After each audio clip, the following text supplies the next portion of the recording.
பாதுகாக்க வேண்டும். பணியில் உள்ள ஓய்வு பெற்ற தொழிலாளர்களுடைய பிரச்சனைகளுக்கு தீர்வு காண வேண்டும். கான்ட்ராக்ட் அடிப்படையிலே தொழிலாளர்களை நியமனம் செய்யக்கூடாது.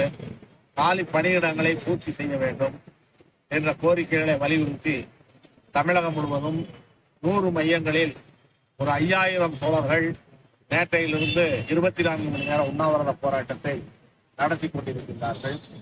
போக்குவரத்து கழகங்கள் தமிழகத்தில் இருந்து மிகப்பெரிய சேவை நிறுவனம். இந்த சேவை நிறுவனத்திற்கு அரசாங்கம் முறையாக நிதி ஒதுக்கீடு செய்வது கிடையாது. ஓடக்கூடிய பேருந்துகளில் 50% மேற்பட்ட பேருந்துகள் காலாவதியான பேருந்துகளாக உள்ளன. காலி பணியிடங்கள் பூர்த்தி செய்யப்படவில்லை. தொழிலாளர்களுடைய பணம் 15,000 கோடியை எடுத்து நிர்வாகம் செலவு செய்தது.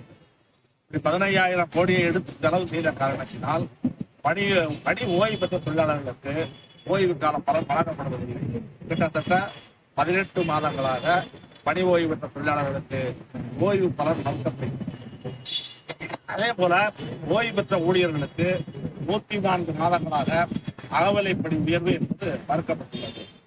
மறுபுறத்திலே காலி பணியிடங்களை பூர்த்தி செய்யாத காரணத்தால் பேருந்துகளை முழுமையாக இயக்க முடியவில்லை. இதையெல்லாம் செய்யுங்கள் என்று நாங்கள் கோரிக்கை வைக்கும் பொழுது அதை உருப்படியாக அரசாங்கம் செய்யாமல் இன்றைக்கு கான்ட்ராக்ட் அடிப்படையிலே தொழிலாளர்களை எடுப்பது என்று முடிவு செய்திருக்கின்றார்கள். தமிழக அரசு சமூக நீதி பேசக்கூடிய அரசு. கான்ட்ராக்ட் முறை என்றால் இடஒதுக்கீடு என்பது கிடையாது. நிரந்தரப்படியில் தான் இடஒதுக்கீடு என்பது உண்டு. தனியாரிலே கூட இடஒதுக்கீடு வேண்டும் என்று போக வைக்கக்கூடிய நேரம். இன்னைக்கு முதலமைச்சர் வந்து விபிசி சிலைக்கு மாலை போடுறாரு. நேற்று சட்டசபையில சமூக நீதியை பத்தி எல்லாம் பேசியிருக்காங்க.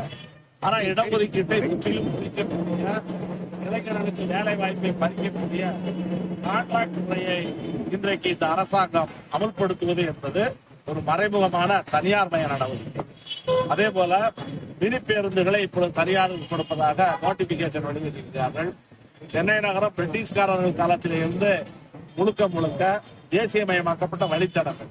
மினி பஸ் விட வேண்டும் என்பதிலே எங்களுக்கு மாற்று கருத்து என்பது கிடையாது. ஆனால் அதை அரசே தான் இயக்க வேண்டும். தனியார் என்றால் லாபத்துக்கு தான் பேருந்தை ஓட்டுவார்கள்.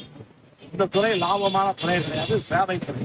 எனவே அரசாங்கம் முழுமையான ஒதுக்கீடு செய்து இன்றைக்கு கிட்டத்தட்ட 2 கோடி பயணிகள் தினமும் பயன்படுத்தக்கூடிய இந்த துறையை பாதுகாக்க வேண்டும்.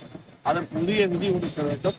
இந்த துறையிலே உள்ள ஊழியர்களுடைய கோரிக்கைகளை நிறைவேற்ற வேண்டும். எங்களது ஊதிய ஒப்பந்த பேச்சுவார்த்தையை நடத்த வேண்டும். கான்ட்ராக்ட் அடிப்படையிலே பணி நியமனம் செய்யக்கூடாது என்ற கோரிக்கைகள் தான் இந்த உண்ணாவிரத போராட்டம். அடுத்த கட்டமாக மற்ற சங்கங்களோடு கலந்து கொண்டு அரசாங்கத்தின் கோரிக்கையை வலியுறுத்தி வலுவான போராட்டங்களை நடத்த தேவைப்பட்டால் அது வேலை நிறுத்தம் உட்பட